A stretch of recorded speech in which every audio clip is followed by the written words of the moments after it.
Air France flight 447 का दुखद दुर्घटना। द 1 जून 2009 को एयर फ्रांस फ्लाइट 447 ने रियो डी जेनेरियो, ब्राजील से पेरिस, फ्रांस के लिए उड़ान भरी। विमान में 228 लोग सवार थे, जिनमें यात्री और चालक दल के सदस्य शामिल थे। यह एक सामान्य उड़ान की तरह लग रहा था, लेकिन कुछ समय बाद घटनाएं बहुत बुरी तरह से बदल गईं। विमान अटलांटिक महासागर के ऊपर रात के समय बहुत ऊंचाई पर उड़ रहा था। मौसम बहुत खराब था, तेज हवाएं और तूफान थे।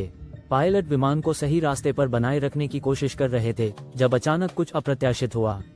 विमान के गति सेंसर, जिन्हें पिटो ट्यूब्स कहते हैं, बर्फ से जम गए थे, जिसके कारण पायलटों के लिए ये जानना मुश्किल हो गया कि विमान कितनी तेजी से उड़ रहा है। सही जानकारी के बिना पायलटों ने विमान पर नियंत्रण खो दिया। विमान बहुत ऊपर उठने लगा और फिर अचानक गिरने लगा। यात्रियों को इस खतरे का एहसास तब तक नहीं हुआ जब तक बहुत देर नहीं हो चुकी थी।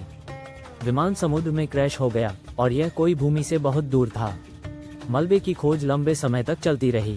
विमान के ब्लैक बॉक्स, जो विमान की जानकारी रिकॉर्ड करते हैं, उन्हें समुद्र की गहराई में 2 साल बाद ढूंढा गया। जांच में ये सामने आया कि पायलटों के पास समस्याओं को ठीक करने के लिए पर्याप्त समय नहीं था। विमान एक खतरनाक स्थिति में चला गया, जिसे स्टॉल कहा जाता है, जिसमें पंख हवा का संतुलन खो देते हैं और विमान गिरने लगता है। दुर्भाग्यवश पायलटों ने विमान को बचाने के प्रयास में गलतियां की और परिणामस्वरूप विमान दुर्घटनाग्रस्त हो गया। ये दुर्घटना विमानन इतिहास में सबसे खराब घटनाओं में से एक थी।